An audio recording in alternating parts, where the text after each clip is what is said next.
Ready? Mm-hmm. Please join me for the Pledge of Allegiance. I pledge allegiance to the flag of the United States of America and to the republic for which it stands, one nation, under God, indivisible, with liberty and justice for all. Call the roll, please.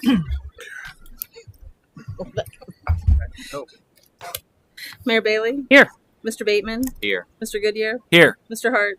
Here. Mr. Ori? Here. Vice Mayor Phelps? Here. Mr. Ping? Here. Welcome, everyone. With us tonight, we have our Director of Finance, Mark Medler, Assistant City Manager, Tori Wright, Clerk of Council, Misty Clark, City Manager, Dave Kennedy, our City Solicitor, Jeff Levine. Well, not Chief Huber, even though it says that. Executive Officer Bruce Hawk is here. Chief of Police Michael Gabrielson. Marketing and Communications Coordinator, is that right? Krista Rose. I got it right for once. Our Public Works Director Scott Wisby, Assistant Public Works Director Sean Hartness, and several other esteemed members of our Public Works Department. We have Lieutenant Amy Campbell, Scott Humphrey, former Lieutenant Alejandro is here, and several other members of our police department. Also Chaplain Eilert and Chaplain Spence, former council members Todd Osborne and Kent Blair. Did I miss anyone? Don't know how. Okay, so welcome everyone. Thanks for being here. Before we get started, we do have a redlined agenda in front of you. There are two items that we would like to add. 8B is a letter. And what else do we have? 12J and K under the resolution. So can we have a motion to approve the amended agenda? Motion to move. Is there a second? Second. Call the roll, please. Mr. Bateman? Yes. Mr. Goodyear? Yes. Mr. Hart? Yes. Mr. Ori? Yes. Vice Mayor Phelps? Yes. Mr. Ping? Yes. Mayor Bailey? Yes. Motion carries 7-0. All right. First, we have oath of office for Kyle Biebelhausen. Meet me at the podium, please.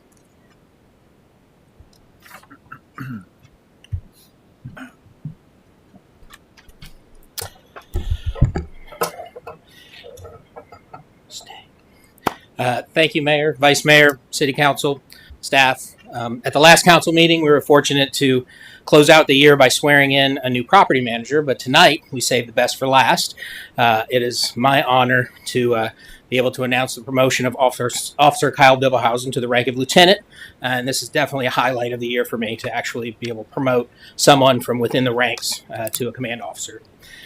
So the position that Kyle is about to undertake increases the number of LPD command staff officers and ensures each squad of officers is guided by a shift commander who provides leadership, experience, and support to our officers.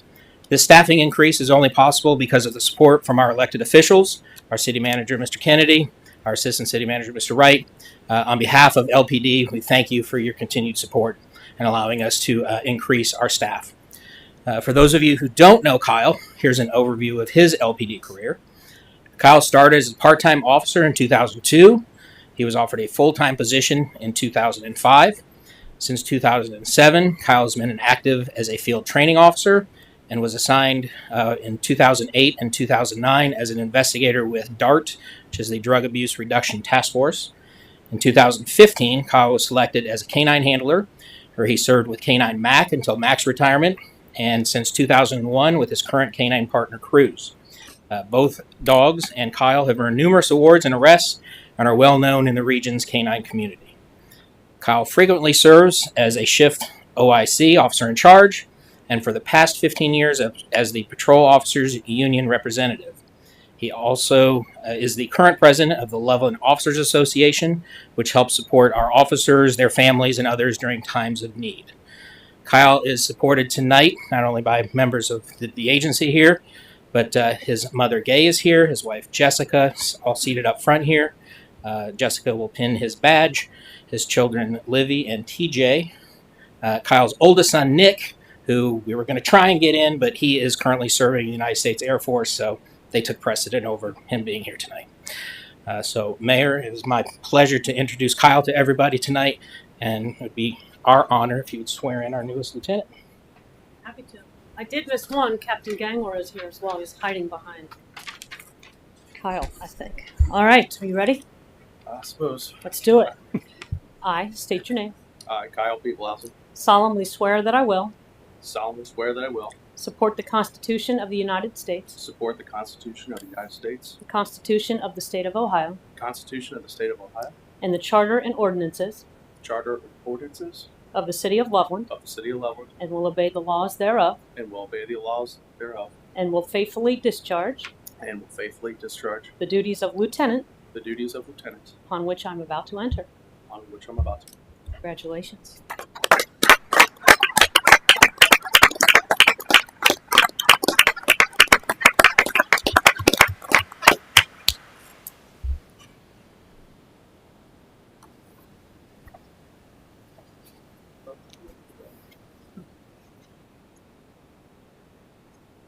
Well done.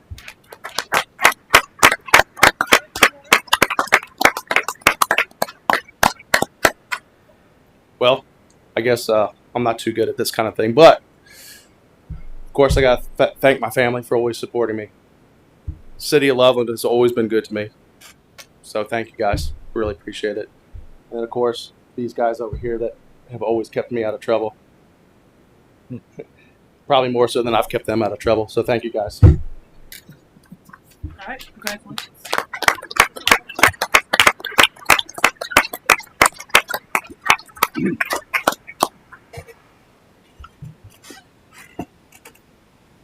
Congratulations, sir. I need to buy some congrats. Yep. Well deserved, sir. Work. I'm going to call him, so I'm going to say congrats. All right, picture. Councilman, Vice Mayor. You're in the middle, right? No. Let's put him on camera here. He's shy. Roy? You got it?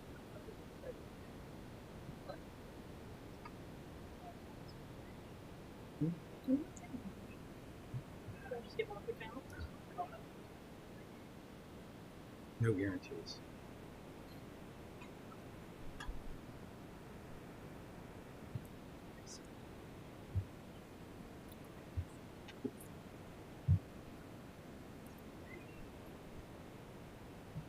All right, you good? Any other pictures, please?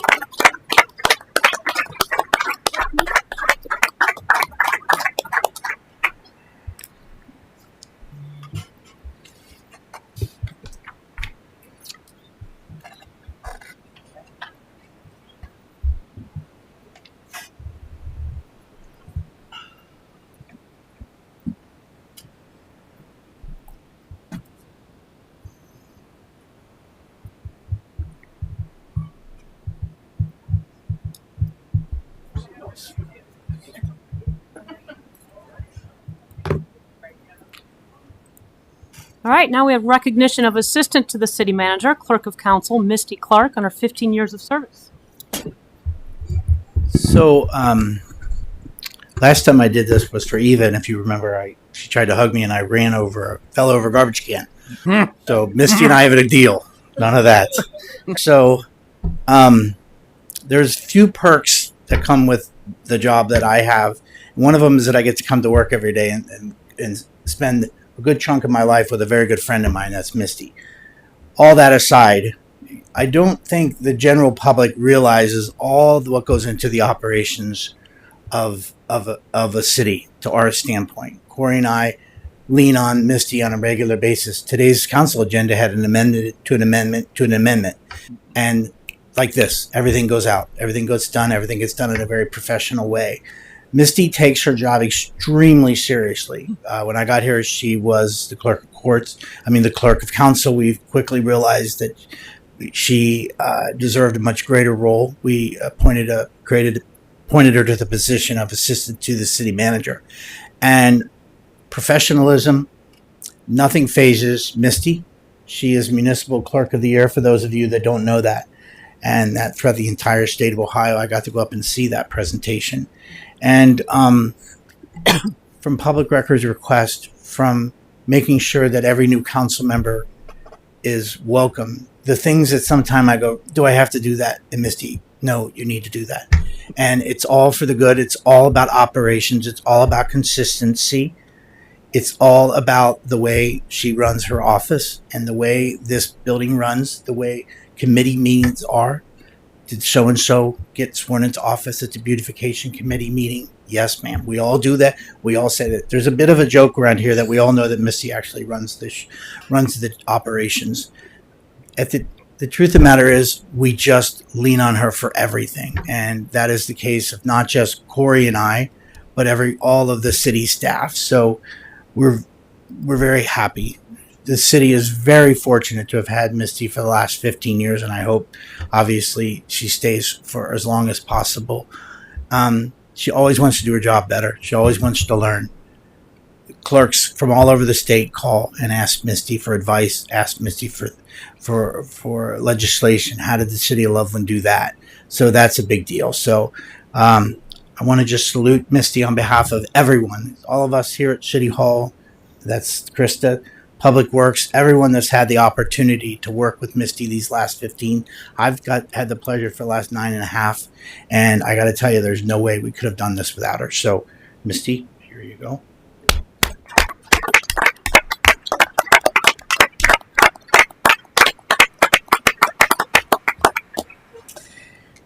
I can't believe it's been 15 years already. We took a big leap, moved down here. The kids will tell you today it was the best thing that we ever did, even though it was a challenge. They were in 4th grade and 7th grade, and they're proud of the community just as much as I am. And I'm not going to cry. I love working here. I love the people I work for. Council's wonderful. Dave's wonderful. You have a wonderful staff here. Everyone works very hard. And I hope to be here for quite a bit longer.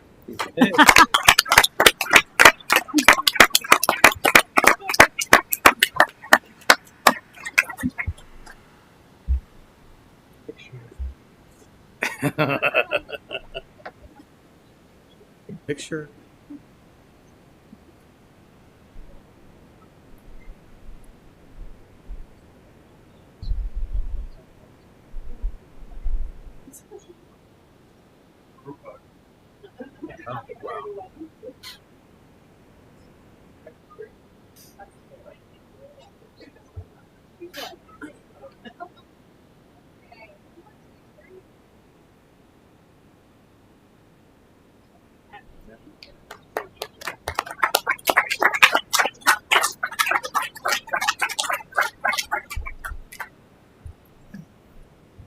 Next up.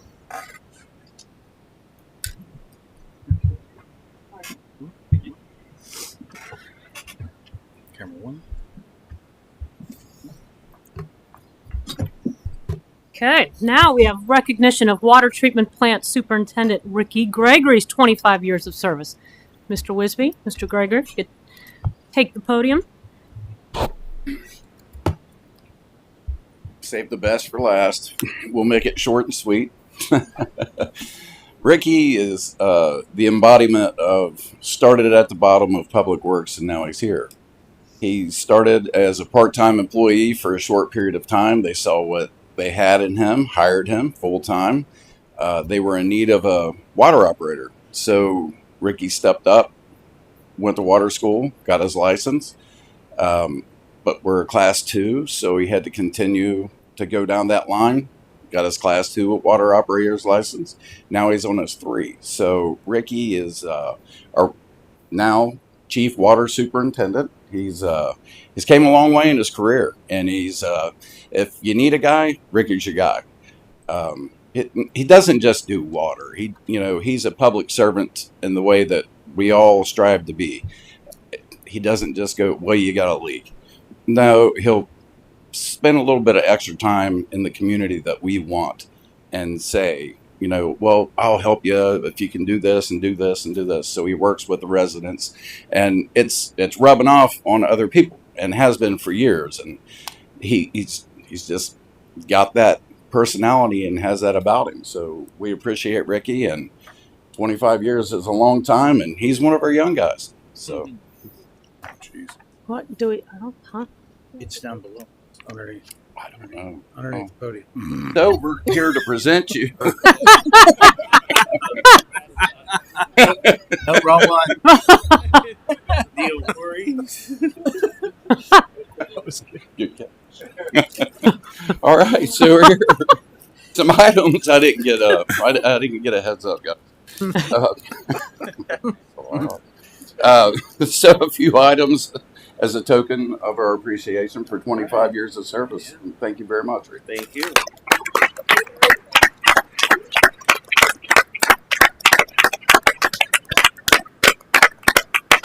Thank you guys. Like Misty said, I enjoy coming to work. I love the community, love what I do, and every day's fun, and I can't wait to continue on. I appreciate it. God.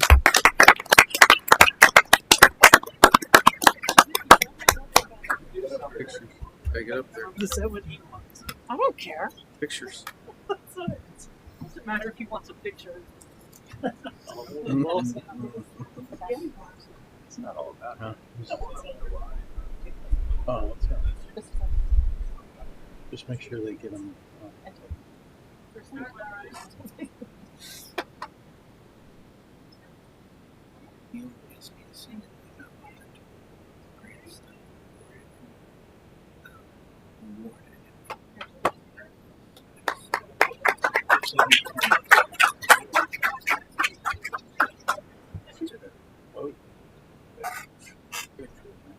Big deal.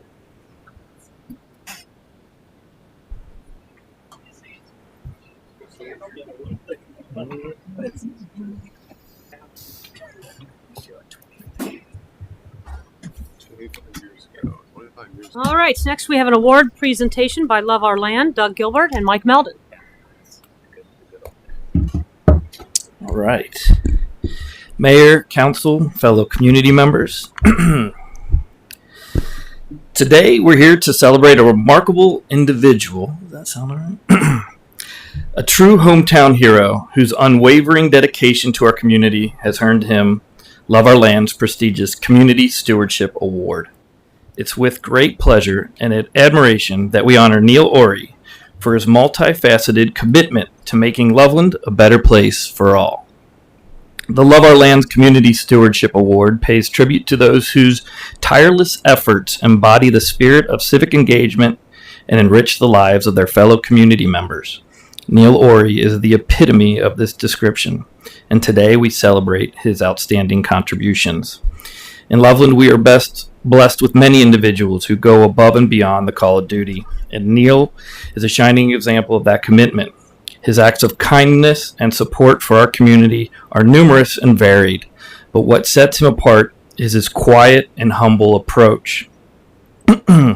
His quiet and humble approach to making a difference. Neil doesn't seek the spotlight. Instead, he works diligently, often behind the scenes, to ensure that our community thrives. In honoring Neil today, we are not only recognizing his achievements, but also express our gratitude for the positive impact he has on Loveland. Our community is stronger, more vibrant, and more compassionate because of Neil's tireless efforts.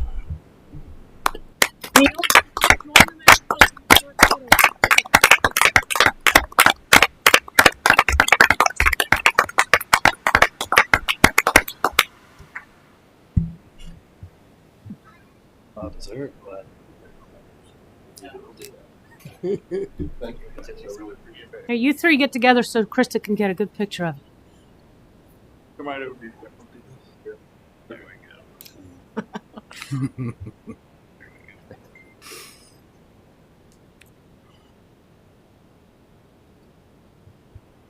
All right. Thank you, gentlemen, for being here, presenting. Well done, Neil. All right. Next, our communications. Did you want to say anything about the Metropolitan Sewer District? We received notification from Metropolitan Sewer District that the county commissioners had approved a 3% rate increase for the sewer rates. The city is a bit of a pass-through for this. our bills that are due in March, which were prepared in February, which represent January's usage, will be the first bill that our residents have with the 3% sewer rate increase. We'll work with the billing department, get the notification out. Again, we are pass-through that just passes through the billing, and but Mayor and I both felt that it would be worthwhile as much as we can get the word out to let everybody know. So we thought we'd include this as communications. Thank you. All right. The next is a letter of resignation from our Assistant City Manager, Corey Wright. I saw a few people that saw that on the agenda and were stunned, as we all are. I think Corey's even a little stunned at leaving this abruptly. I think an opportunity came along. Corey came to us from Union Township. He was the assistant administrator, and he's going back as the administrator. So congratulations to you. Their gain is our loss, but I guess it was reversed a few years ago, so it's only fair. We have Corey through the January 9th meeting, so Yes, we appreciate that. Yes. And I'm sure we'll talk about you a little more at that meeting. But just a few of the main huge projects Corey has worked on in just the 2 years he's been here. The West Loveland Avenue Congestion Mitigation Study, which is a huge undertaking, the Loveland-Madeira Road Corridor improvements, remediation of the Chestnut Street property, the mobile station remediation, redevelopment.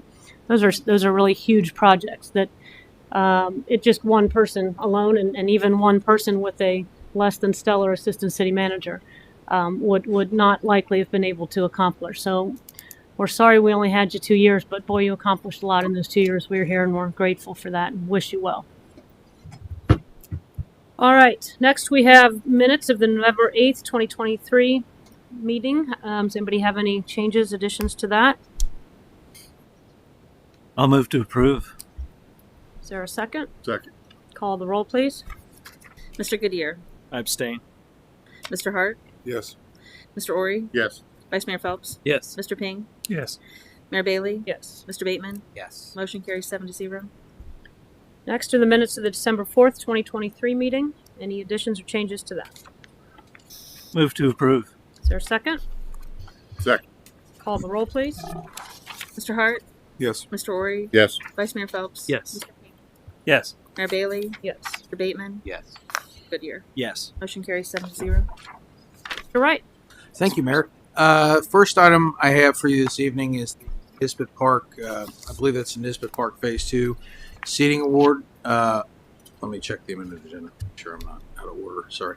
And this is for if everybody's been over to Nisbet Park, we've been chipping away at the master plan that was completed. And one of my favorite projects, it's a smaller project, but one of my favorite projects over there that I got to really dig in with, literally and figuratively, with Mr. Kennedy's, assistance and supervision. And that was the seating areas, with the outdoor seating areas, which are, adjacent to the trail and that. And, we put the walkways in, we sort of flanked that with various grant funds, different small little projects here and there. But the seating areas really transformed that area adjacent to the trail. And if you've been over there, they look great. As part of the master plan, there was originally an aggregate surface. We were able to develop a design that actually protects the trees. If anybody got to see the project go in, there's a concrete base under the pavers so they won't settle over time. And there's a multitude of holes, like large holes that are drilled into that concrete base to allow water to get down into the trees and protect the tree roots and get oxygen and nutrients and all of that. And so this is Phase 2, which if you're looking at the park standing on the bike trail, gazebo's here, restrooms here, seating area 1's here. This is kind of the larger area. It's about 3 times the size, 2.5 to 3 times the size of seating area 1, kind of flanked visually. There's a memorial tree in the middle, and then there's a large, as Dave calls them, witness tree on the right-hand side, and then the gazebo on the left-hand side. So this will be a project that we've worked on with NatureWorks. It's a little bit complicated with regard to the funding. We did receive the NatureWorks allocation for the county. We also received word from the Hamilton County mini grant program, Hamilton County Board of Health. We're very thankful for that. So that put us between those two grants nearly over the top for that, and actually more than over the top for that when you don't count the seating. When you purchase the tables, we order those from Barco. They're a very attractive fixed mount very durable product, and the foundations do include large. They're built into the slab that also includes the drainage and supports the pavers, and so those will be anchored in that as well. And we work with Ms. Kloppenstein, our engineer, to make sure the ADA spacing and layout is good on that. And we believe that the area will lend to probably at least 8 tables, potentially more. Those tables run, approximately $1,700 a piece. I think the ADA compliant ones are a little less because they don't include an additional seat arm for that. But we think that that'll be around $13,600 additional dollars. So the total cost of that is $73,600. The total revenues that are allocated are $27,845 in NatureWorks funding, $35,000 from the Hamilton County Board of Health mini grant, and excess funds from an obsolete equipment disposal that the city completed earlier this year. It's at the end of the year now. And we had excess revenue available from that after applying a significant portion of those funds toward the Matt Haverkamp Foundation Dog Park improvements. So with that, we believe that the city, the project is essentially fully funded. It was included in the 2024 budget, and we believe now is the time to move forward on that and to go ahead and get that planning process started so we can get underway at the first of the year. So, Thank you. Any comments or questions?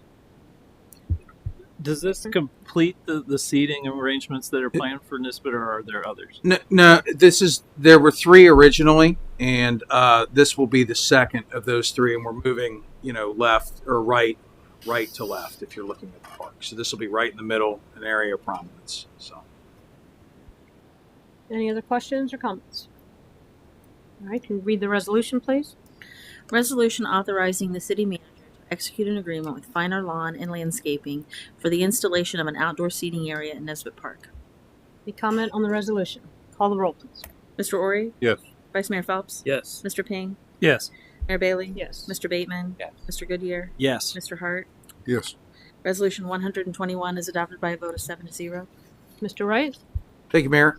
Next item of business, I have the consultant award, or the proposal award for consultant services to Burgess and Nyepel for the Loveland Madera Road ODOT Systemic Safety Sidewalk Project. So earlier this year, City Council, we got to see a presentation from Choice One. We have been tackling since the adoption of the comprehensive plan, the Loveland Madera Road corridor improvements.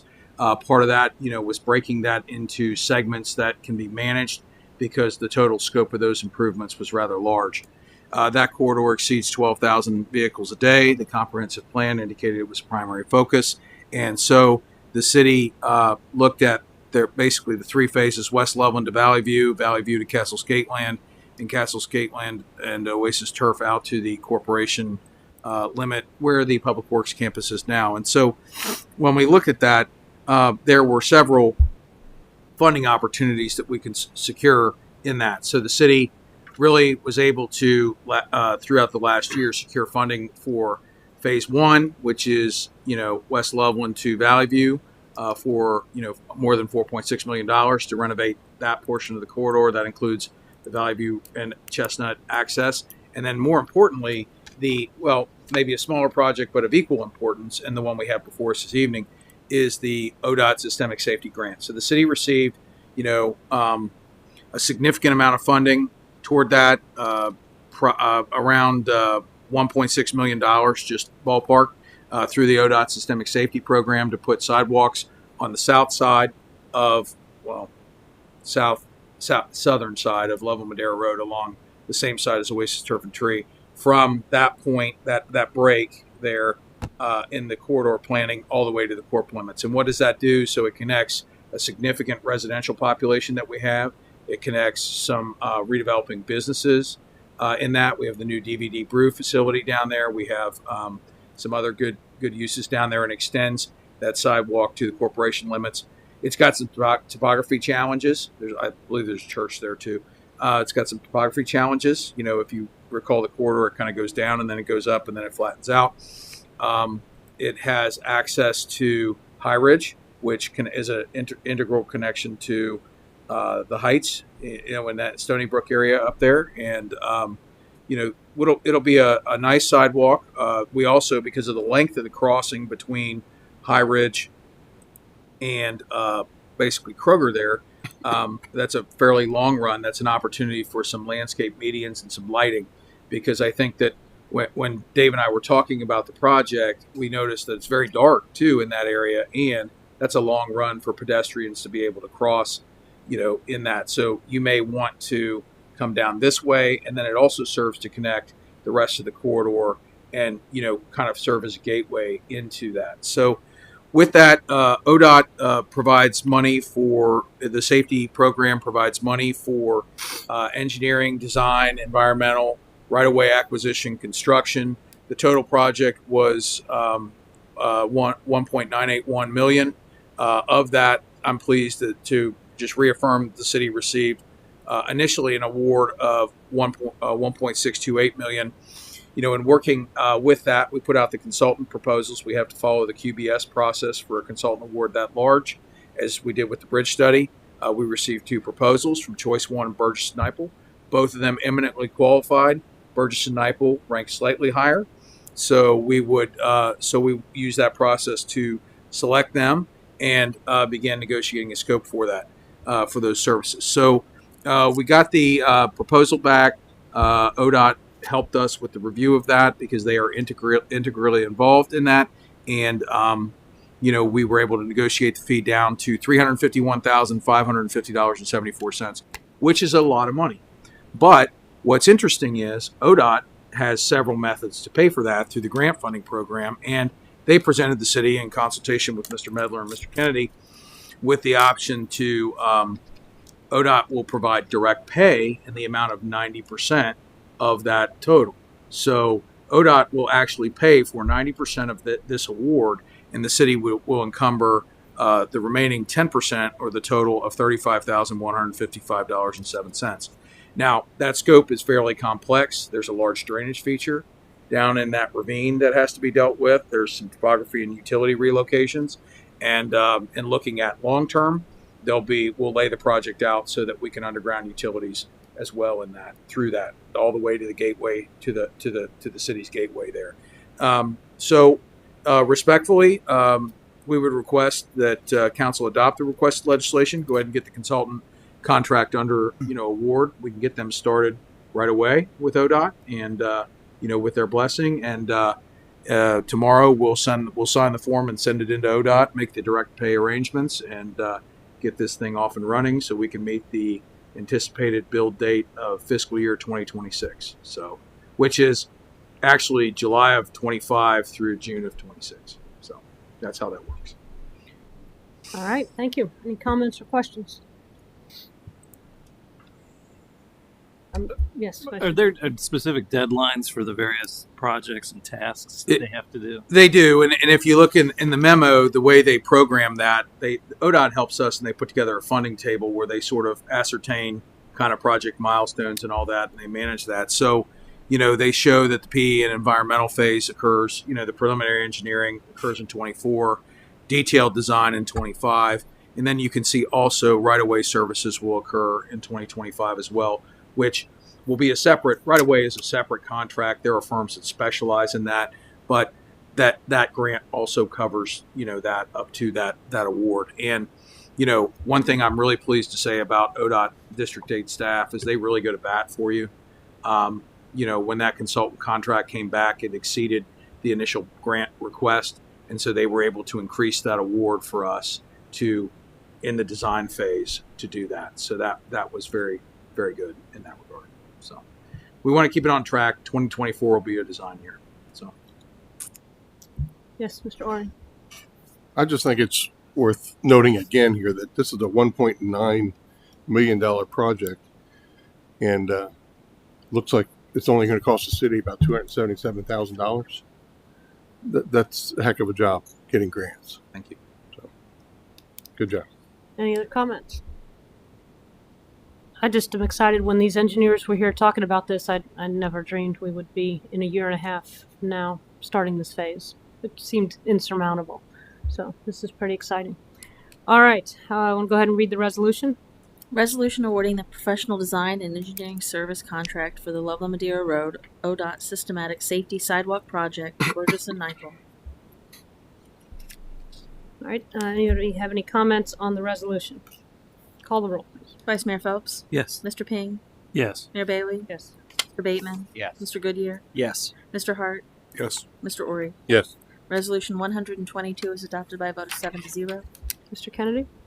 So ever since we realized that there would be a transfer interest by the Grail to sell the properties that they own between O'Bannon and 48/Oakland Road, Fire Chief Huber, Public Works Director Scott Wisby, and City Engineer Cindy Kloppenstein always were quick to remind us how important it would be if in some form or fashion the city could secure an easement between those properties to install water main.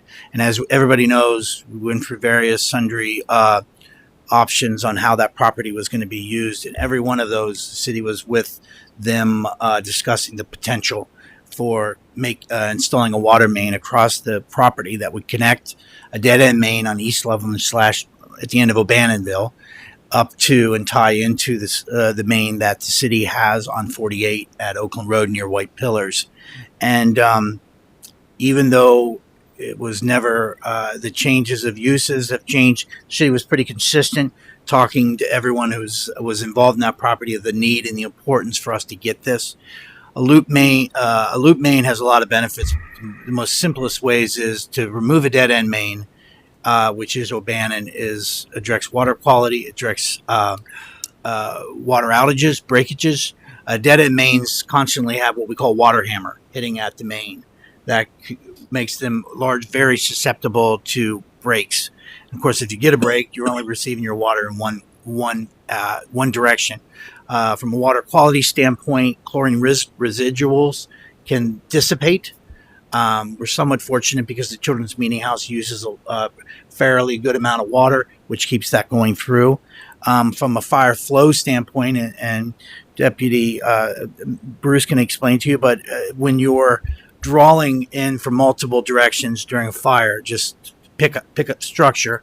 And if you can put yourselves in the position of a firefighter, hooking onto a hydrant and accepting that water in one direction, that's less than ideal. So a loop is very beneficial. Remember, the new fire station will be on that dead end main, soon to be loop. So the city was able to work with both. First of all, when we realized that Cardinal Conservancy and the Grail were agreeable to consider this, the first and foremost was Scott and Cindy sort of looked at the property and came up with what we consider that ideal path through the property. They looked at trees that we didn't want, obviously the least disturbance to the nature, the least disturbance to where there was ever any existing buildings, because typically there's foundations, the least disturbance, never getting in the way of anything that Claremont County or Cardinal Conservancy would ever want to do. But ultimately they came up with the path. Then the city invested in the survey through Birding Survey, who was doing some survey work for Cardinal Conservancy, and ultimately through Joe's office, we were able to get the easement together. This is a real benefit to this city. It's a very good benefit to this city's distribution system. Always try to remember that there's two components to running a water system, right? There's the water plant, there's the treatment, we're dealing with that, and then there's the distribution. And having a loop, removing a dead end main, this is a big go for the city, and it all starts with having that land. So I can't thank enough the Grail and Cardinal Conservancy for agreeing to let the city to do this. This is they could have said no. There's really no gain for them. If you might recall that when we annexed the Grail property, the Claremont County portion and the portion that Cardinal is developing, that Dries was looking at, the city also annexed the right-of-way. So does it mean anything? Yes, it does. It allows the city the ability with much more ease to bring that main across the street, which we would be doing. So the easement's pretty straightforward. It's very protective. As you'll see, we always automatically can increase it by 15 feet for the install and for any maintenance and breaks that the city would be able to do. By no means does it deter the use of of Cardinal Conservancy, but they can't build structures, of course, over the city's easement. Outside of that, if because this is different than the city giving an easement, where we're giving up a right of land, that falls under the city's charter and our code of ordinances, which requires a public hearing, and it requires then ordinances. This is different. As we're receiving an easement, it's done via resolution with no public hearings required. Any comments or questions? Vice Mayor? So correct me if I'm wrong, this is a permanent easement that we're receiving without any cash exchanging hands here. Nope. That's a great deal, and that shows great cooperation with the Grail. Yes, it really. Any other comments or questions? Read the resolution, please. Resolution authorizing the city manager to execute an easement with the Grail for the installation of a water main. Any comment on the resolution? Call the roll, please. Mr. Ping, Yes. Mayor Bailey, Yes. Mr. Bateman, Yes. Mr. Goodyear, Yes. Mr. Hart, Yes. Mr. Ori, Yes. Vice Mayor Phelps. Yes. Resolution 123 is adopted by a vote of 7-0. Mr. Kennedy? So with that action, what we felt inevitable when we were preparing the agenda was the city would like to look for a way to fund a project like this. Obviously, this would not be eligible for WMR fees, and it is a significant project when you're running an 8-inch main to the length of roughly 4,200 feet. So as Corey does, as Cindy does, as we all do, we constantly seek grant programs and funding. We recently sat in on a webinar about through funding through the Ohio Department of Development Water and Wastewater Infrastructure Grant Program. The city submitted to this in the past for a emergency generator to water plant. So, Cindy, city engineer, and I both agreed immediately afterwards that this would be a great potential to fund the water main that you just granted an easement for. The total cost for that project, which is an 8-inch main, all the valves, all the connections, all the hydrants, everything that goes with it, is $1,667,300. Currently, the Ohio Department of Development is soliciting for applications. They opened up on November 28th. They have over $120 million in funding available for water projects. So why is this eligible? A, it improves water quality. B, it improves fire flow. And C, it does take water to an unserved area. That's not really a stretch. It really does. Because both Claremont County Park District and any usage at Cardinal Conservancy could tap into this or any other future use. So we hit a couple of the key elements. A local match is not required, but highly encouraged. We will be competing against a lot of communities in the state of Ohio. But we think we have a really good, solid application. It is our recommendation that the city could submit a 10% local match, which is $166,730. This particular grant, unlike some that the city submits for, if you're submitting a local match, they do want a formal commitment. I'm not able to write a commitment for $166,730. So as legislation, both supporting the project and committing to the local match is in front of City Council for approval. Thank you. Any comment or question? All right, read the resolution, please. Resolution supporting the submission of an Ohio Department of Development water grant application and the commitment of a local match. Any comment on the resolution? Call the roll. Mayor Bailey? Yes. Mr. Bateman? Yes. Mr. Goodyear? Yes. Mr. Hart? Yes. Mr. Ori? Yes. Vice Mayor Phelps? Yes. Mr. Ping? Yes. Resolution 124 is adopted by a vote of 7-0. All right, next is a resolution appointing me to the Claremont County 911 Program Review Committee. My understanding is this is a new statute requiring the creation of a new committee. Yes, ma'am. One of the members has to be a member of the legislative authority of a municipal corporation in the county selected by the majority of the legislative authorities of the municipal corporations in the county. Milford, somebody from Milford will already be appointed automatically as the most populated city in Claremont. So someone from a municipality needs to be appointed, and as the president of the Claremont County Mayors Association, I was asked to do this. And Bruce, maybe you can answer this better than I can, but while we have our own dispatch center, all of the equipment, my understanding, is owned by and provided by Claremont County, all the infrastructure. That's what Chief told me. So we still have a stake in this, in this 911 system that the county has, even though we have our own dispatchers. That you looked a little unsure. Yeah, I can't speak to But the that's my equipment. We do understanding. work hand in hand with Claremont County dispatchers and 911 operators on a pretty regular basis. So there's a lot of interconnectivity with all of that. All right, okay. And Mr. Wright prepared resolutions for each of our villages and Milford. We need 6. That's probably all we'll get, just because some of those villages we don't even have emails for anyone to send it to. Hopefully, I was told by at least 4 others that they're going to pass them before the first of the year. So hopefully we'll get enough to get this finished. Does anybody have any questions on that?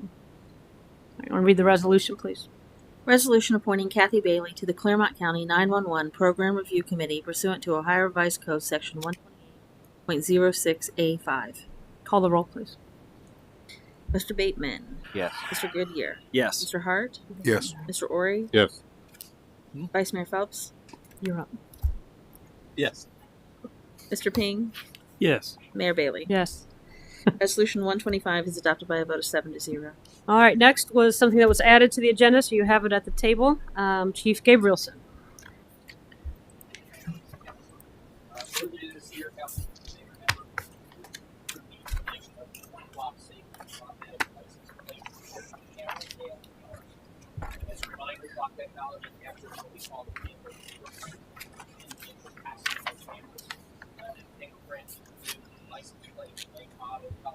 Special characteristics of the vehicle placed in the database for 30 days.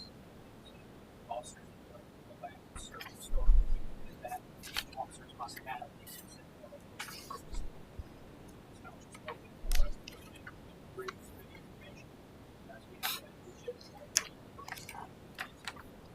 in addition to that, the fingerprint also does against active databases and gives us information about the vehicles, the owners, but specifically the vehicles, crimes, this person or a wanted person that actually see real time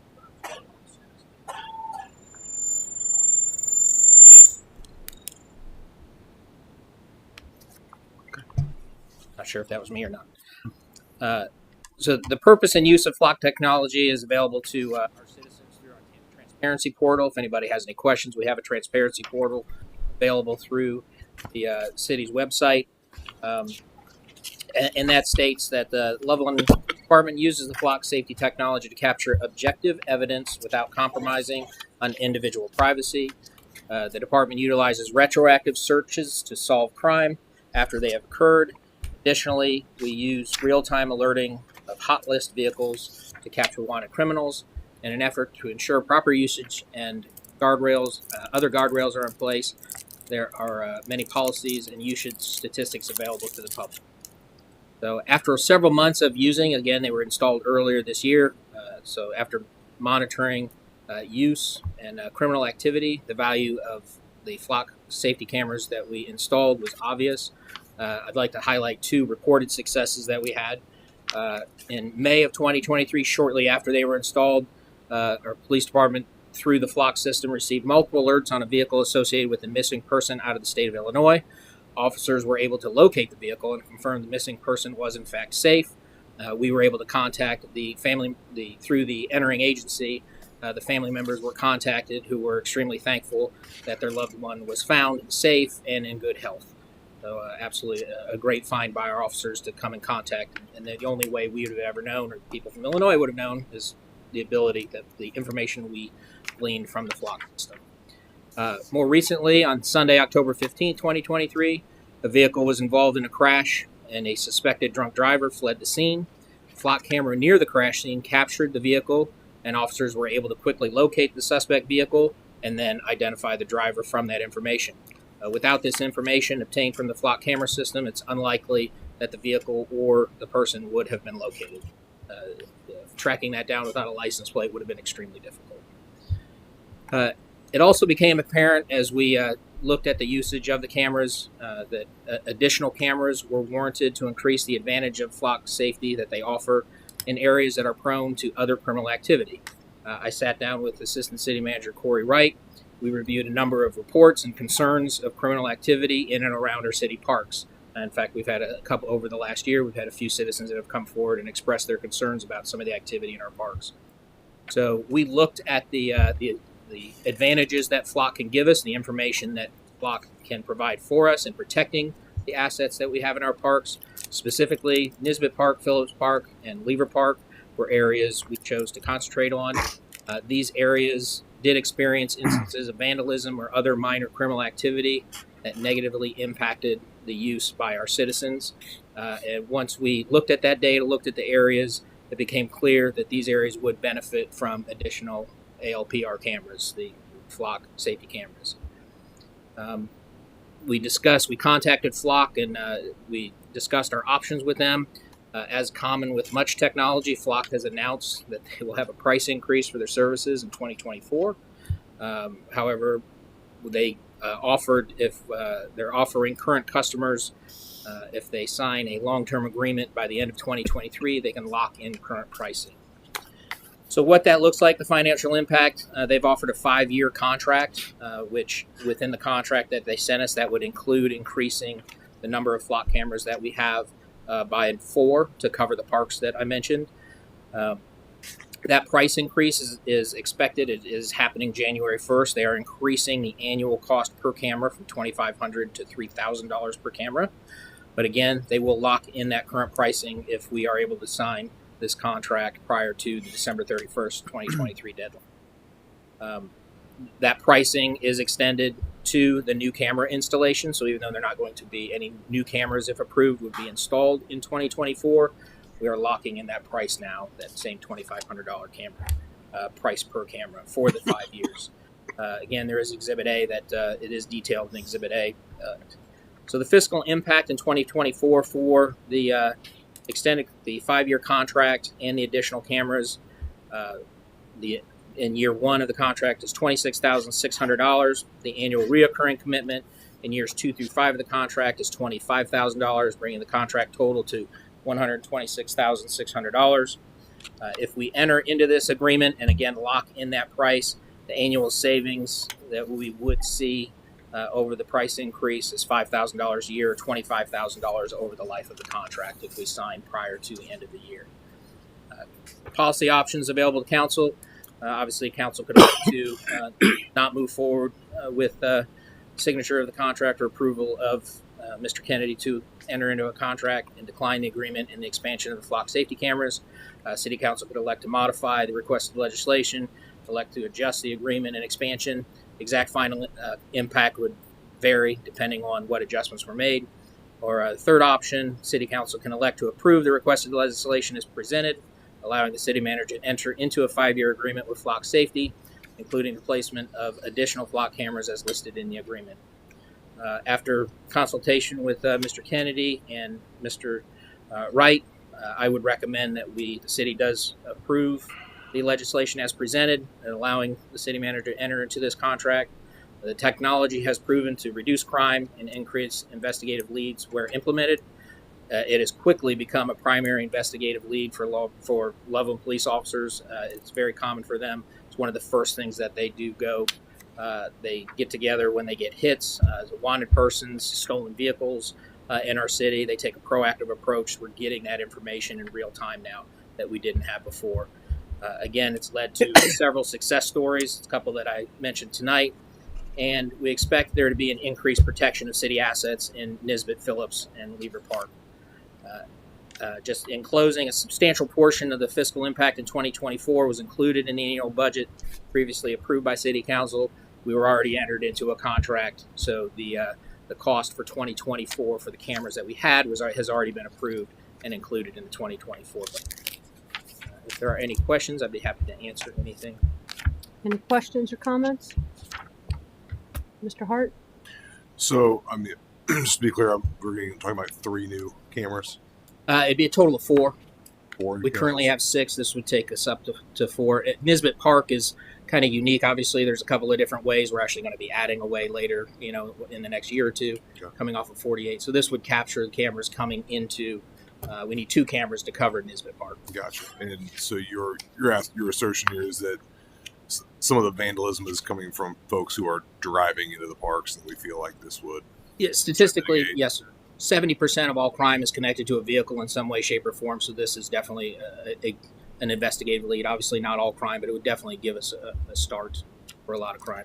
Gotcha. And recently, we have asked our police department to take some action in some of our parks to mitigate some of the vandalism and crime that's been happening in those parks. Yes, sir. Specifically, the 2 between Phillips and Nisbet over the summer we had, and the only way at that point that we could attack that was to physically put officers out.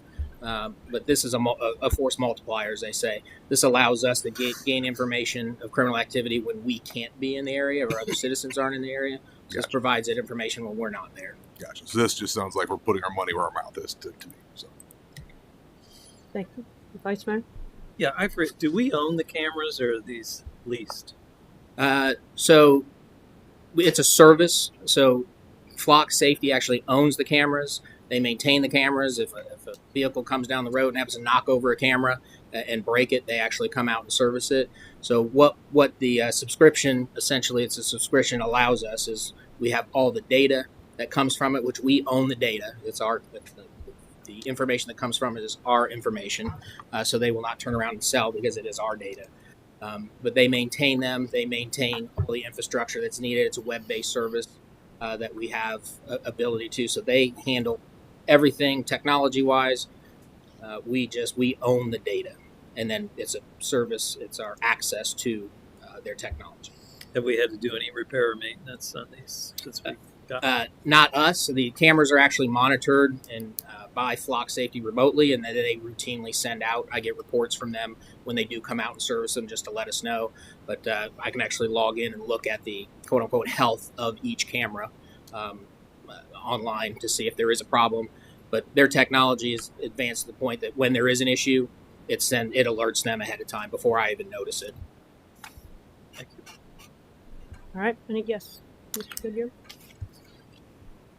Obviously my other job I have, I'm assistant prosecutor, and I can just vouch for how valuable these cameras are. I can tell you that I've worked on a number of cases where the LPR technology was the key to solving pretty serious felony offenses, and it's amazing how they're able to capture a lot of information about cars, and that, as to your point, that often does connect back to a lot of these offenses. And I'm glad to hear this is one of the approaches being taken to.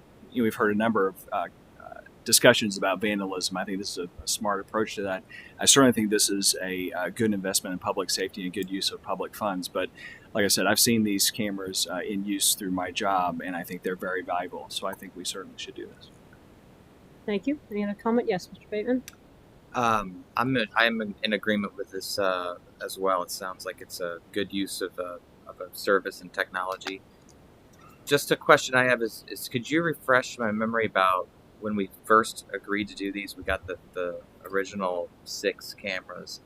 Were you going into that in the thought process of it being a sort of a pilot? Let's see how these are. Let's start with 6, and then eventually, if we want to add more, if it does prove to be successful, we will increase. And I guess a follow-up to that question is, if yes, is there a further increase beyond just the 10 that we would have in the next 5 years? Yeah, we did go into it. Flock actually, their engineers actually recommended they look at, the jurisdiction, the traffic patterns coming in, the traffic counts, and they actually recommended, I believe it was 13 cameras in order to capture a large portion, the largest portion of the traffic coming into our city. We scaled that back to 6. We felt we could capture quite a large percentage, estimated about 80%. We have the main thoroughfares coming into the city covered. Just really quickly, I just looked at it a little bit ago. In a month, those 6 current cameras, we get right now the current, because it only goes back 30 days, we're about 860,000 vehicles that have come into our city in the last 30 days. Obviously, a lot of those are repeated. People are traveling through. We get anywhere between 12,000 and 22,000, depending on the day of the week, unique hits. So that's taking out the duplicates. So of traffic coming through the cameras, all 6 cameras combined. So there's a lot of traffic coming in. It's a lot of data that we get. Again, we only look at it when we're actively investigating some criminal activity. So the 6, we're actually getting a lot of data.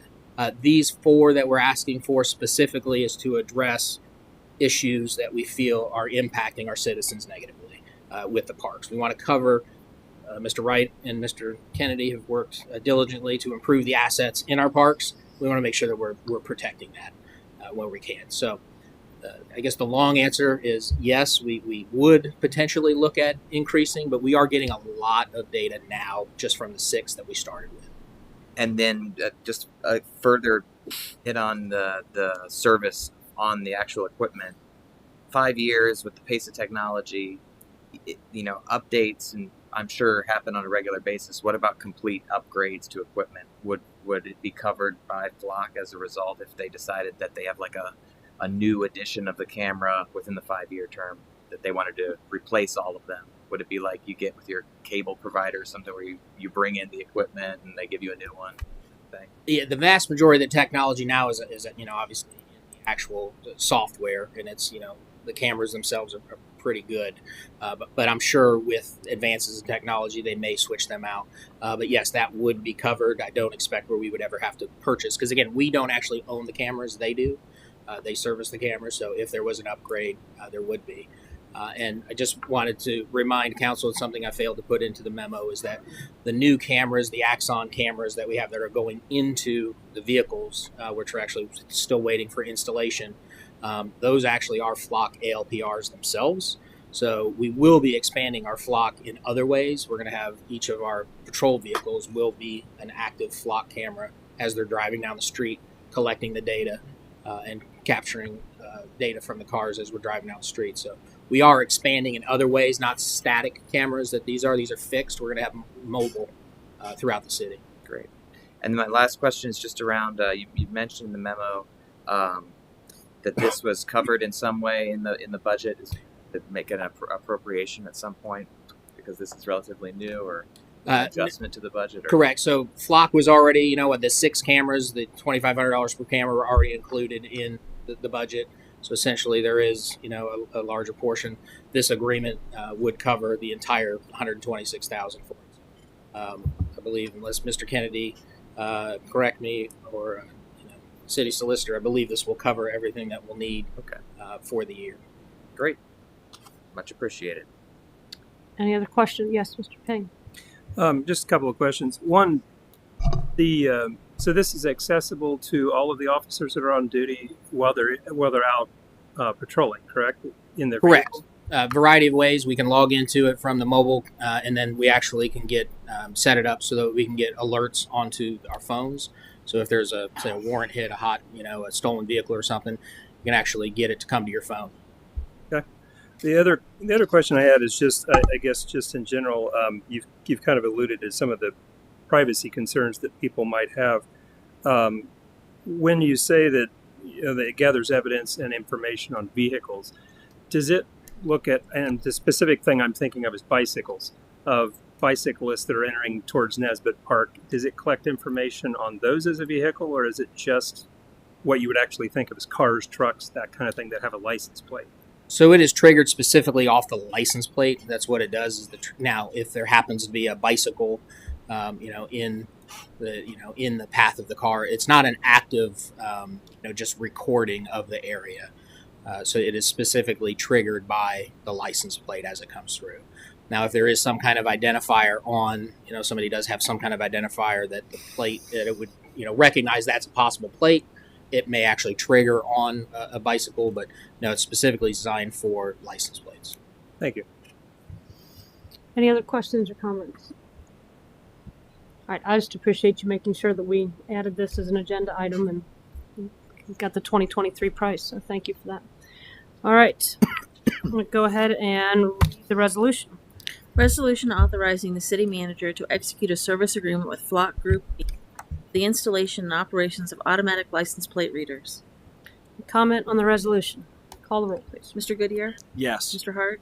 Yes. Mr. Ori? Yes. Vice Mayor Phelps? Yes. Mr. Ping? Yes. Mayor Bailey? Yes. Mr. Bateman. Yes. Resolution 126 is adopted by a vote of 6-0. Mr. Kennedy? So, November 7th of 2022, City Council approved the purchase of the new ladder truck for LSFD. The truck will be here. Last account was, looks like latest would be September of 2024. In that memo, that accompanied that legislation back in November, there was a reference that the city would begin efforts to sell the 2004 Southern ladder truck. It's what's commonly called Quint 62. When you're selling a vehicle like this is a little bit more unique. You don't simply throw it on the online website. The best way to do is to reach out to departments throughout the state of Ohio. So LSFD, Chief Huber specifically, felt that it would be, if there's, we reach out to the Southern Corporation. They're the largest fire truck manufacturer in the state of Ohio and probably one of the largest in the country, behind maybe Rosenbauer. Because the thought was that they would be in tune with a vast majority of communities, fire departments throughout the state of Ohio that were looking for a truck.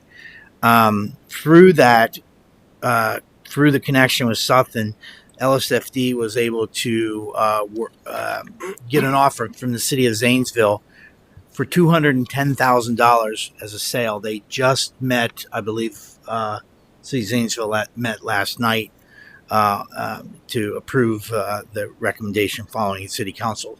I thought it would be interesting for you to know that in 2003, 20 years ago, the city purchased that same truck for $524,199. The city will now be returning 40% of that cost will come back to the city. That is a testament to the care of LSFD. And I think we'll probably see something similar to that when at some day in the future we're here offering the sale of the fire station down the line. Because I think, again, it's as Chief Gabrielson mentioned, part of what all of us do, Corey, all of us, is try to take care of the stuff.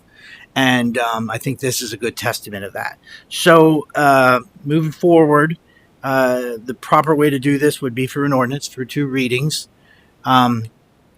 This was determined to be the best avenue to get the most bang for the city's buck for this truck. They obviously, the city of Zanesville will have to make some modifications to it, but following 2 readings, they can work towards taking ownership of it. And it's a pretty good sale. We would put that specifically. The most appropriate line item for that would be 2929-4286, which is equipment litigation within the Fire and EMS Levy Fund 29. If you have any questions about the specifics about the truck, Executive Officer Bruce Hawk is here to answer some questions for you. Otherwise, I would ask for a first reading of that ordinance. And he's been sitting here just for that, so come up with something. Mr. Ori. This sale, when would it take place? Because we're not going to get our new ladder truck until September. So are we covered in that downtime? We are covered. We do have an engine currently serving, or we will be able to have an engine currently serving in that. And we have Quint 63 down in the city of Loveland and also Tower 61 that's going to be able to provide ladder service to the community without any hiccups with that. All right. Any other questions? Well done. All right. I got one, sure. Oh, sure. Good. Go, Mr. It's Bateman. sad to see this one go. 20 years with the same truck. It is. It was actually the first ladder truck that I drove, so it is a little sentimental to me. But I did want to point out one thing that was kind of interesting to me. The city of Zanesville is very excited about this. Their newest apparatus is a 1991, so this is quite an upgrade for them as well. So they're very excited about it, and it's a good truck. Very good. All right, we'll go ahead and do the first reading of the ordinance, please. Ordinance authorizing the sale of LSFD's Fire Department's 2004 Sutphen ladder truck Quint 62. Thank you. Mr. Kennedy? So the Hill Wagner Cemetery has been sort of in the city's radar over the last few years. I believe former council member Pat Mays discussed it with obviously significant passion at a recent council meeting. it became to the city's attention most notably during the development of the Blossom Hill project. The development of Blossom Hill allowed access to that for the parking, but also it became a sort of during John E. Hall, Eagle Scout. He did an Eagle Scout project, and uh, we've been here for 9. Corey's been here for 2. We've probably done 15 different Eagle Scout projects, and that was one of the first times I've ever had thought to myself, I bet this kid is regretting taking this project. He put a tremendous amount of effort into that. Actually, ultimately, discovered over 100 graves. One original one, based on his research, was the first, what they believe the first recorded burial was in September of 1800. So the city, there's a couple options here, and none of them are good except one, which is that the city take it on. City take on the challenge, city take on the ownership. Why us? It's more connected to the city location-wise, definitely more connected to our history. The city is a CLG. What does that really mean? Well, by being a certified local government in the eyes of the Ohio Historic Preservation, we are one of only a certain number of communities in the whole state of Ohio that are eligible for grant funding that can help through this. And quite frankly, it's just the right thing to do. I know Mayor Bailey and I have been discussing this for a while, and Corey and Joe Braun have been working on all the necessary steps to bring this into the ownership of the city, and getting close. But either way, it felt like it was a good time to go ahead and put together a committee that would begin the preservation, because this is really unique. This would be a very unique committee.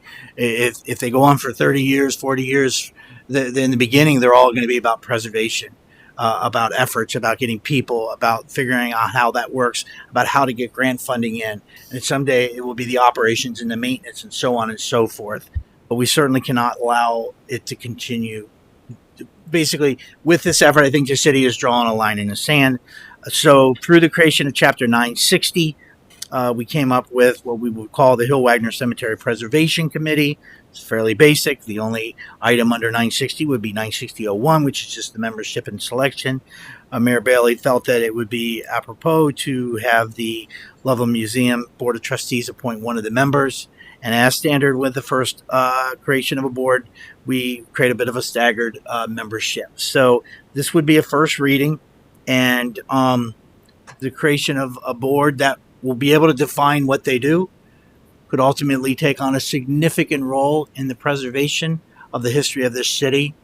And at that point in time, appointments will be made. Appointments are going to be made to that committee, and then they can begin to be formed while Corey and Joe are wrapping things up. Thank you. Any comments or questions? Mr. Bateman? This is just the line in the sand, and sort of what you're saying, Mr. Kennedy, I think is a very appropriate sentiment, that this is one of those things where somebody ought to do something, and so I'm glad that it's us that's taking that initiative. I think sometimes, the local government or government in general, the scope of what we're trying to do, we can tend to be more reactive than proactive in some cases. And even in this instance, the cemetery has been something that's been poking around in our minutes for the last several years. We've come upon it with Blossom Hill, as you're mentioning. People have spoken at open forum about it. We had dedications through the Historic Preservation Committee. But through that, proactive efforts arise through those reactive means. So I just think that you've done it. This is a great opportunity. Looking forward to understanding the makeup of the committee and the way forward to preserve this cemetery. It certainly is an undertaking. It's not going to be easy, and it's going to be a lot of hard work and for all involved. But I'm glad we're getting started, and I applaud the initiation of this committee. Thank you. Any other comments, questions? Just one question. more of a curiosity. Is there any access to this cemetery from 48? I mean, it doesn't look like there's. 48 is what Joe and Corey are working on. There actually is access at Blossom Hill. If you recall, Blossom Hill was originally going to be a subdivision. It was going to be a single-family subdivision. That's when it first came to the city's attention, back with the prior to that. Joe Ferrugi, with the developer for both projects, always maintained access, parking, the ability for the public to get to it. What Corey and Joe are working on is the needed access out to via easement, via 248, so it's no longer a landlocked piece of property. So that's what's being worked on to bring all this home, along with working with Hamilton Township that has clearly expressed to us that they would prefer that the city take over this operation, is the best way to say it, ownership, whatever you want to say on this. So there's still items being done behind the scenes. Corey and Joe are working hard with that. John Ehall's father has always remained involved. Obviously, knowing what his son did, he wants to make sure that his son's wasn't a futile effort. So he sort of pokes and prods at Corey in the city to keep us moving, and all in good, all with good intent. Mm-hmm. Thank you. All right. Any other comments, Vice Mayor?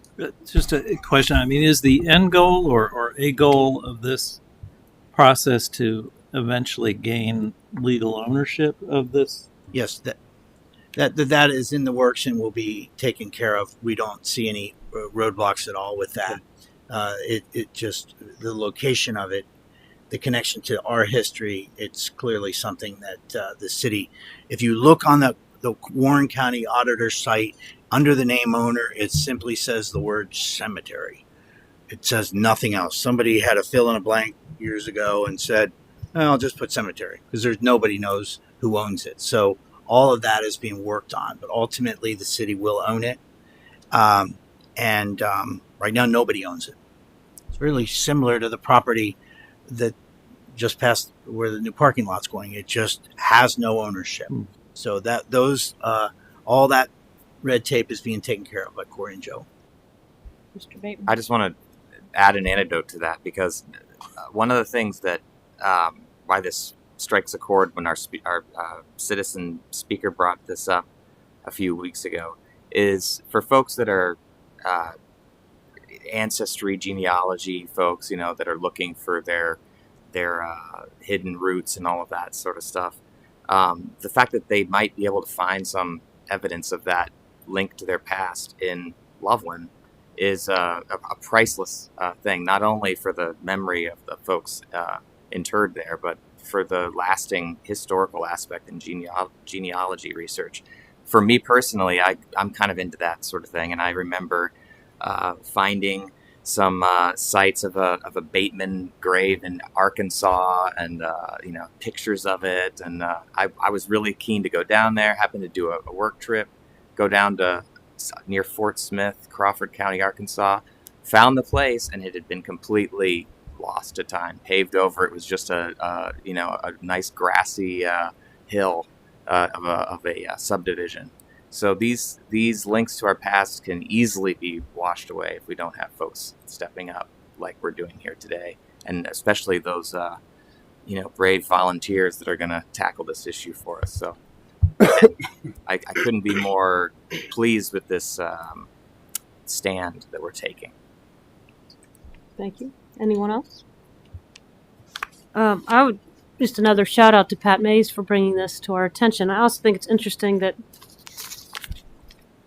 we already had the attention of, or Hill Wagner Cemetery did, because of it being named a historic site through our Historic Preservation Commission, which commission only began because of your efforts, Mr. Kennedy, in starting that here in our city. And that just made it really painfully obvious that we're the ones that should be taking this on, even though it still is located in the township, correct? We're going to have to annex it.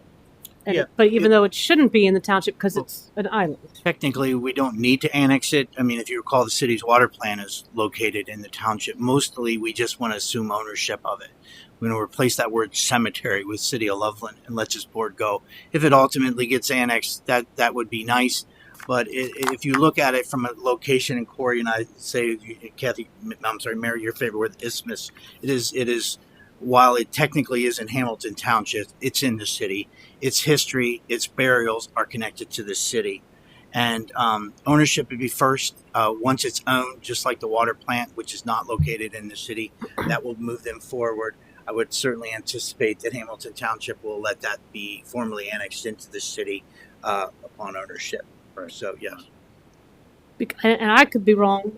Our attorney can tell us, or Corey, you might know, but I believe a cemetery within a township, if there isn't an owner, that township is responsible. Yes. So they'll be happy to and let us annex it, I would think. We've gotten that.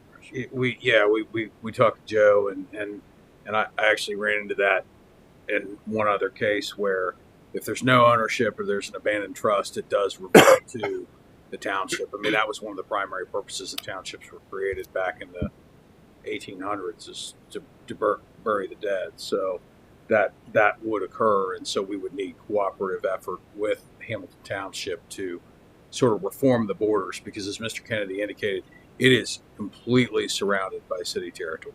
So, okay, all right. Any other comments? All right, go ahead and read the ordinance. First reading, please. Ordinance establishing Chapter 960 Hill Wagner Cemetery Preservation Committee. Thank you. Mr. Medler. Thank you, Mayor.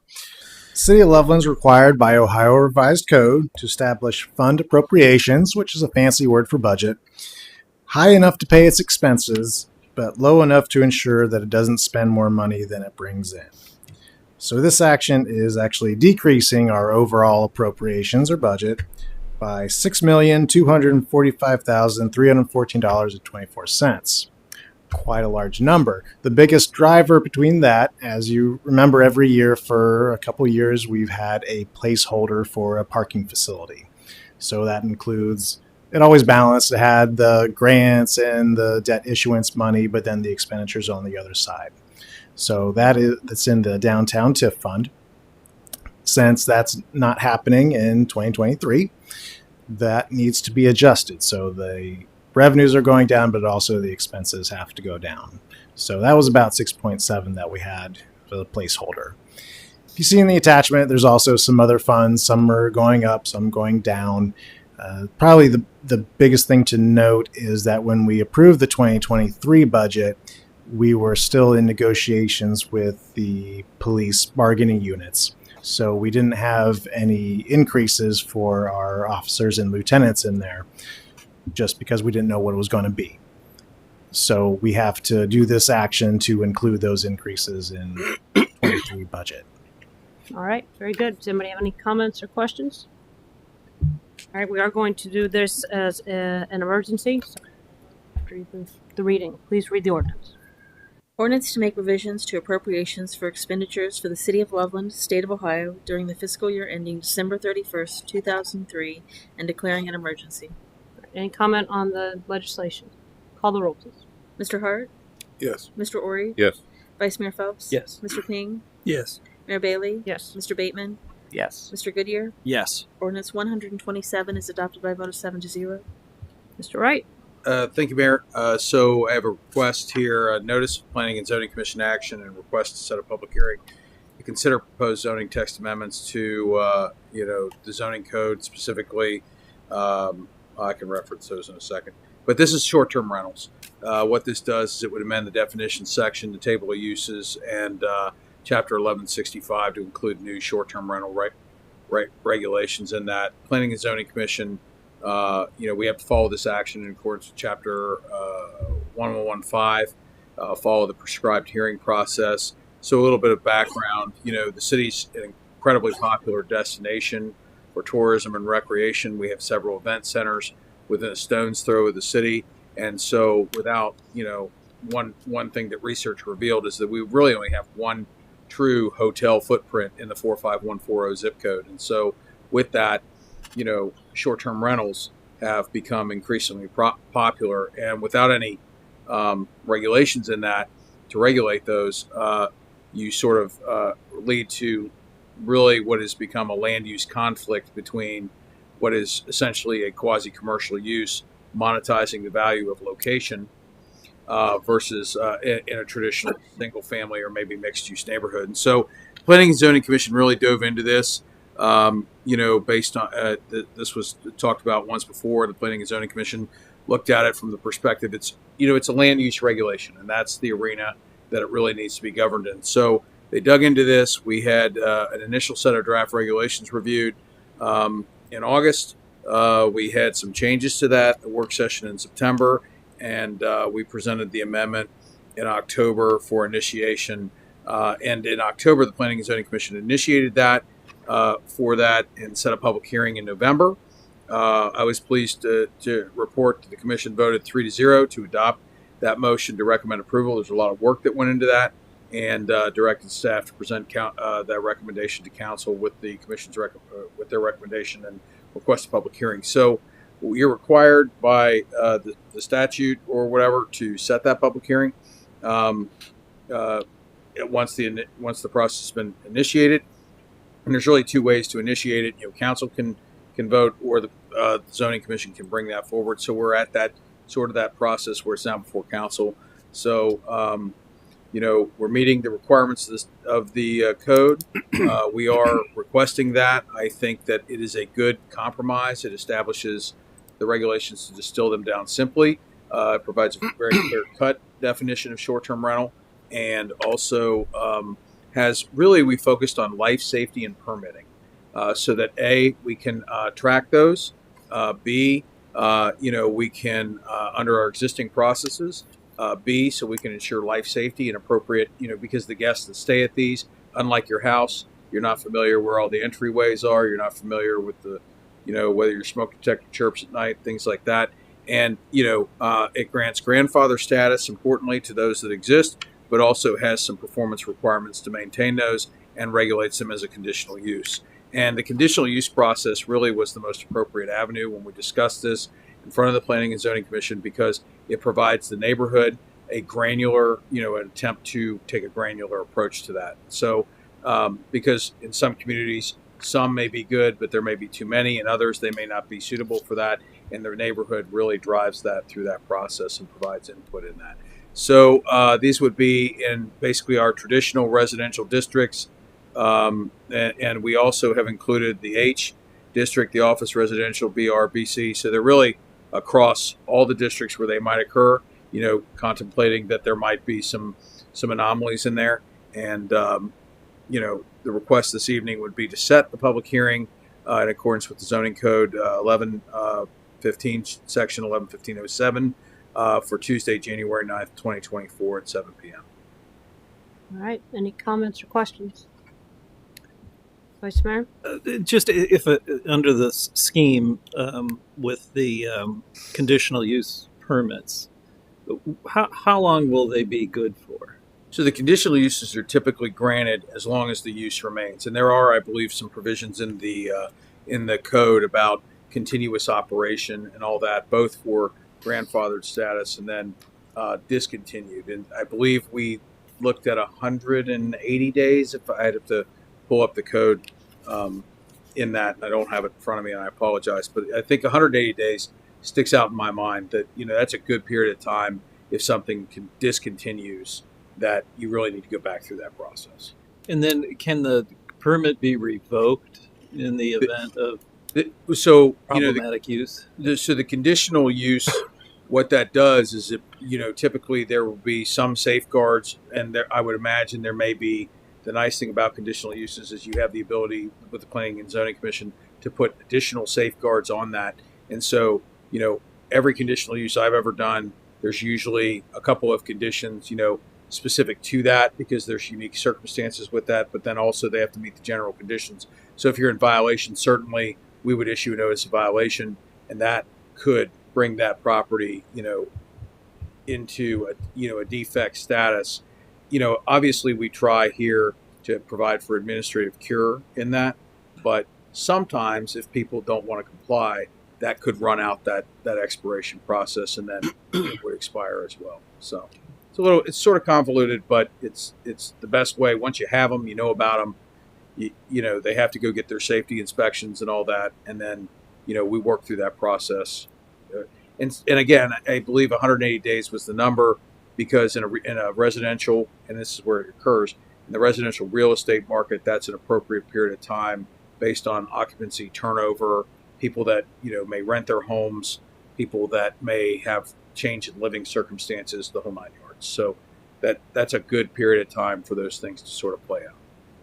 Yeah, I mean, this originally it came to law and ordinance, and I'm in sync with the notion that this is probably a better regime under which to construct the regulation of short-term rentals, insofar as it utilizes an adjudicatory board that already exists, as opposed to drafting a whole new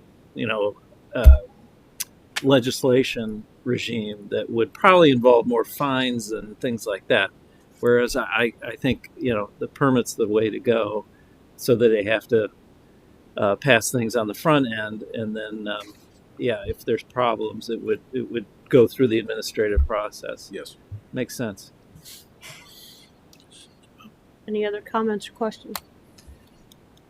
I appreciate planning and zonings and your effort in this regard, and it's something that Mr. Kenny knows, have been pushing for us to try to address, because it does concern me that, and I think all of us, that really these short-term rentals, these Airbnbs and VRBOs can change the complexion of a neighborhood, and not necessarily for the better. And I think we need to be cognizant of that and make sure we're taking care of our residents that live here in favor of people that are coming and staying for weekends or events, whatever. But so balancing that along with property rights is what we're trying to do here. So I appreciate your efforts in that regard.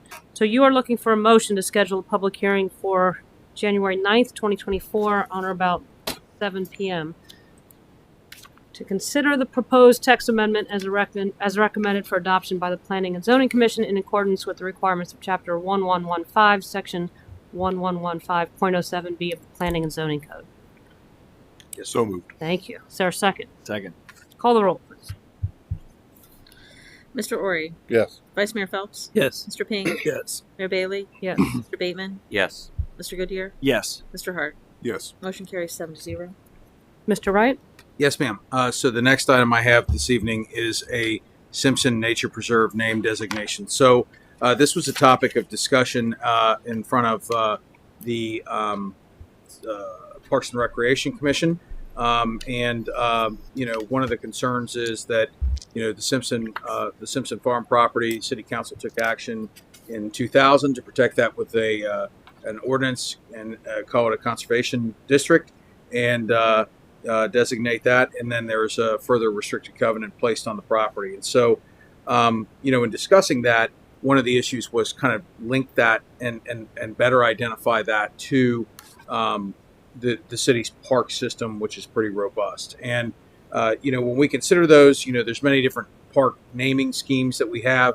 Some are named after notable persons, some are named after the place or location, and so all of that goes into that. So the commission, wanted they were looking at a longer designation that honored the Simpson family heritage of the property, and that more clearly connects that to the city's park network. So as a consequence of that, we're recommending that council adopt, I forget if it's a motion formally designating the property in question as a Simpson Nature. Sorry, I got my binder clip here. I couldn't see the action specifically. So that is the recommendation at this time, and that would designate 41.064 acres identified as a Simpson Farm property as a Simpson Nature Preserve. And I might add that I think that's appropriate because the covenants governing the property indicate that it is designated for, quote, a wide range of activities, including hiking and backpacking on unimproved trails, bird and wildlife watching, primitive camping, and scientific and scholastic study. So I think all of those things blend well into that designation. And I think it's consistent with both West Loveland and our East Loveland Nature Preserve as well. So. Thank you. Any comment or question? Yes, Mr. Ori? I think it's an appropriate action to do. But I think, 2 council meetings ago, we had a gentleman come up and talk about the crime littering and all that was going on behind there on the site. So I think we need to take appropriate action to make sure that a sign is erected very similar to the Kiwanis sign across the street, a wood carved sign, and maybe even if there's room, and I kind of looked at the plat, it looks like there might be some room for some parking back there as well, similar to what we've done with the nature preserve on the west side off of McKinney. But so I think it's hopefully if we draw attention to this is a nature preserve and people can park here and you can walk here, it might help to eliminate some of the other problems that we're having. So. Thank you, Mr. Bateman. Totally agree with Mr. Ori about the sign, the wayfinding. I think another idea in that area would be connecting that in some way to Kiwanis Park, making those two parks somehow more clearly integrated, at least in terms of their entrances being so close to each other. Whether that's like a striping or crosswalk or something like that, just an idea. What I appreciate too is the thought that went into the naming of it, which is really what we're talking about here today. I think you're right in that traditionally we have prominent names or heritage naming conventions, and then or locations, and then there's the designation of park versus preserve.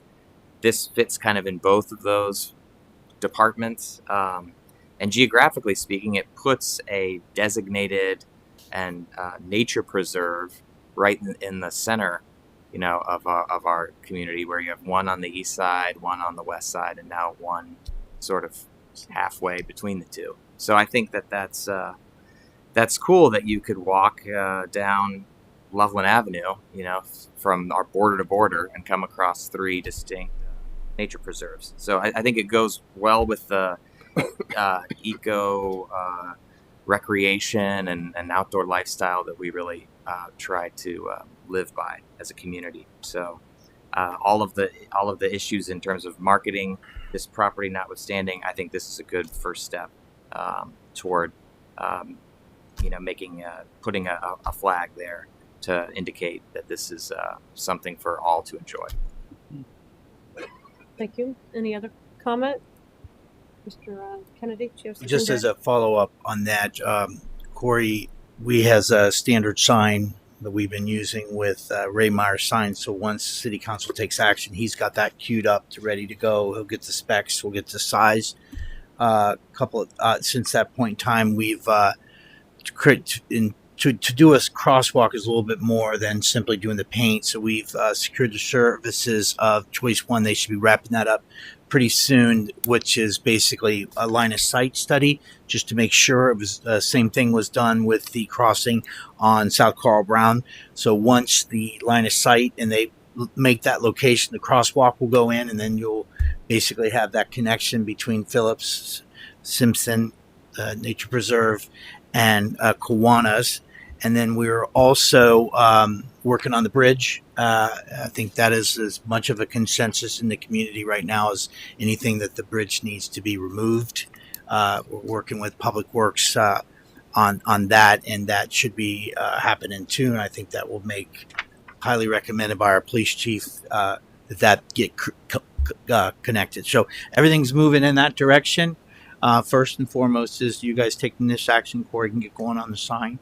We should have if the crosswalk isn't done this year based on the temperature of the pavement, it'll be one of the first things out in the spring when it warms back up. You notice we just got Harrison done.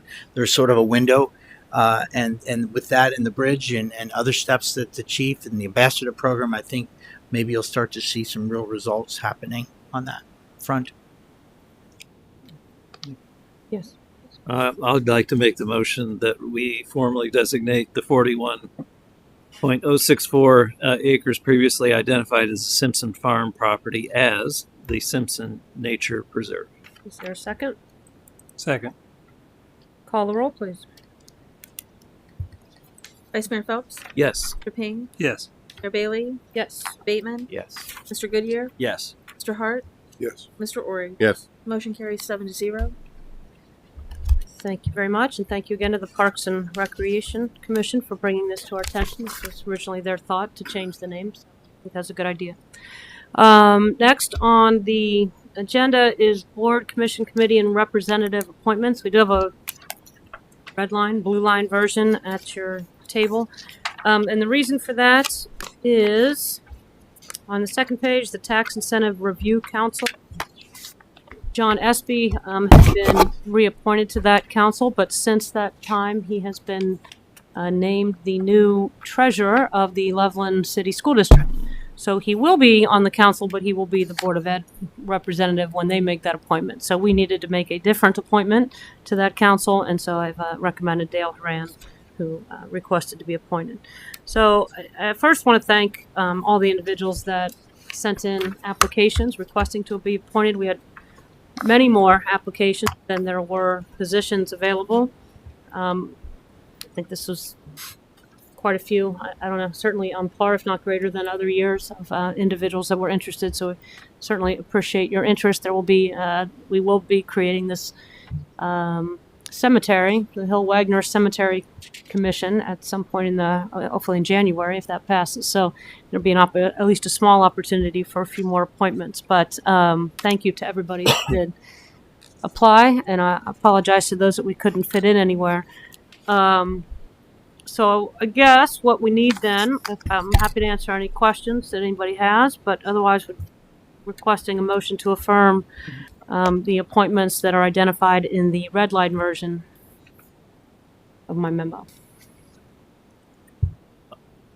I'll move to approve the board, commission, committee, and representative appointments set forth in the red line December 12, 2023 memorandum.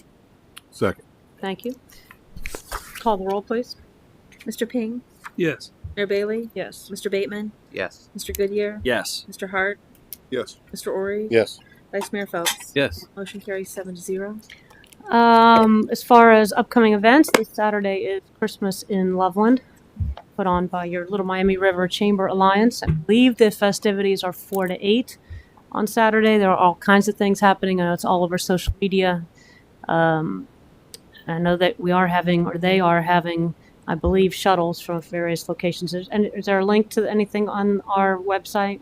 If you go to our Love and Life Loveland website, they are featured as an event, and you can click on that to find out all the details of their event. There you go, loveandlife.com.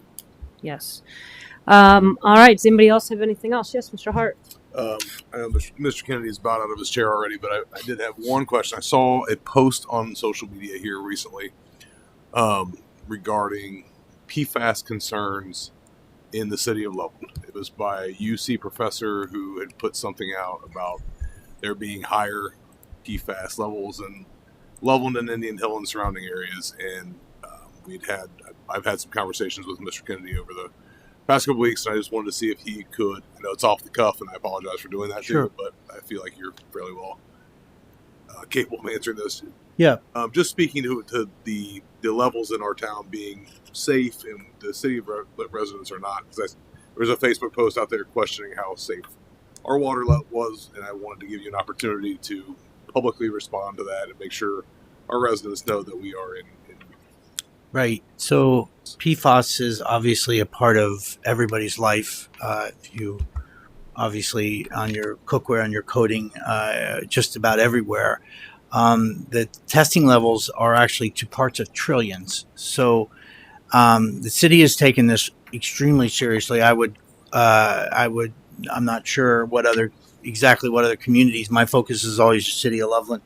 We were pretty quick, I believe, to reach out to Burgess and Nyepel. I think Coriel knows what this city is. We use Choice One for a lot of things until we need a specialized traffic engineer, until we need a specialized water engineer. Burgess and Nyepel are the best in the business. We've hired them, and they are, if council took that action, to begin a detailed process for what the city needs to do to treat PFAS. This isn't whether or not, it is how will the city treat it to be into compliance with a number that is yet to be determined by the Ohio EPA, which is by the EPA. So what funding is available, steps that the city is taking to secure that kind of funding. So it only makes sense that the city, when they're looking at what would likely need to be done, what will need to be done for the city to treat for PFAS, that we also look at softening. Sort of, you're opening the onion. We need to do that. But Ricky, who was here tonight, who was honored, that is fully responsible for the city's water system. City of Cincinnati reached out to me the other day about working in conjunction with them to get answers, because there's still unknowns. Most specifically, how our community is going to pay for this. Are some communities going to have to consolidate their water systems? What will they be putting up in terms of the funding that the governor has put out there? How much of that will go to the EPA? How much of that will go to local communities? The city will, once the number is in, the city will be in full compliance with our water system. Again, we talked about that tonight, where there's two aspects to it. There's the water treatment and the water distribution. We take both of those seriously. We fully intend to maintain our water system in full compliance with those numbers when those numbers come out. And the connection on the higher levels, it's I don't necessarily have an answer, because the city's aquifer is not necessarily inundated from the river. And numbers such as Cincinnati, City of Loveland and Indian Hill, we're not exactly sure why those numbers are higher. But again, we are talking numbers to the trillions, or parts per trillion. So Ricky is fully engaged with it. City of Cincinnati has asked if we would like to join them in their engagement as they keep seeking answers. We said definitely we will be a part of it.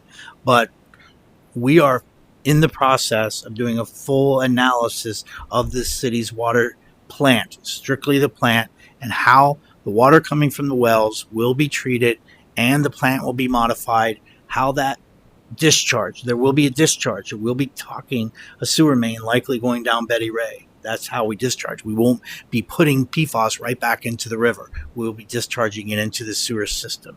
So that will require, this is a big project for the city, but I can tell you wholeheartedly, the city's committed to maintaining our system and taking whatever steps possible.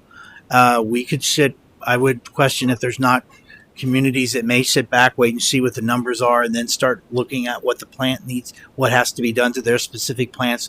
We're not waiting. The city is already working towards deciding, being told what needs to be done by one of the renowned water specialists in the Cincinnati area. So that's what we're doing. That's where we're at right now. I would be more than happy to anything council wants for regular updates, add it to Council Manic, whatever you want to do, and we'll keep updating you as we go through the process. No, I appreciate just giving those comments. Whenever a reputable source like the University of Cincinnati professor put out something, I just think it's appropriate. Yes, we have an opportunity to respond publicly and make sure people know that this is something we're taking very seriously. That you're on top of it. You're proactively engaging with this situation. Yes, you guys did it by approving that contract. We'll make sure people have that. Yes, have that information. So thank you very much. I appreciate it. Yes. I think it's also important on the subject to point out that presently, as well as historically, we've been in full compliance. Yes. With environmental regulations on the issue. Yes. And isn't it correct? The only issue now is the EPA saying they're going to change the standard, and so we have to react to the changed standard. Is that right?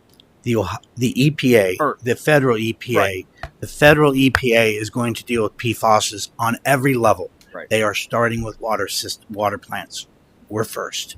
So that is it. The avenue that they'll take throughout every component of which PFAS is in will go on for years. They felt that the easiest part was to start with water systems, and that's us. So that's what we're doing. PFAS is a big part of your life. So. All right. Anyone else? Mr. Ping? Mrs. Ping sent some of her homemade cookies for council, and if anyone in the audience would like to come up and share in those, Vice Mayor has some. The Vice Mayor will not share. If you're concerned about the calories, break them in half and wait a few seconds. The calories run out, and they'll be fine. And also, winter weather is coming, so just a reminder, it's not too early to start thinking about salt. Jeez Louise. Next council meeting. Thank you so much. Unbelievable pivot. Yeah. That's not the way It was brilliant. Yes, Mr. Ori. One more item. I had asked Mr. Kennedy to give me some numbers today because I think the city needs to know this up front. For the year 2023, we submitted $12,140,000 in grant award or efforts submitted, and we received $7.35 million this year.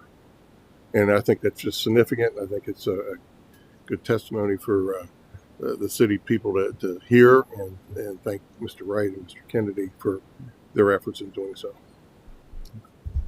If only the Reds had that batting average. Is there anything else? All right. Well, this is our last meeting of the year, so there are a few days left of Hanukkah. Happy Hanukkah, Merry Christmas, Happy New Year. Everyone have a safe holiday season, and we'll see you on January 9th. We have a motion to adjourn. Move to adjourn. Second? Second. Call the roll, please. Mayor Bailey?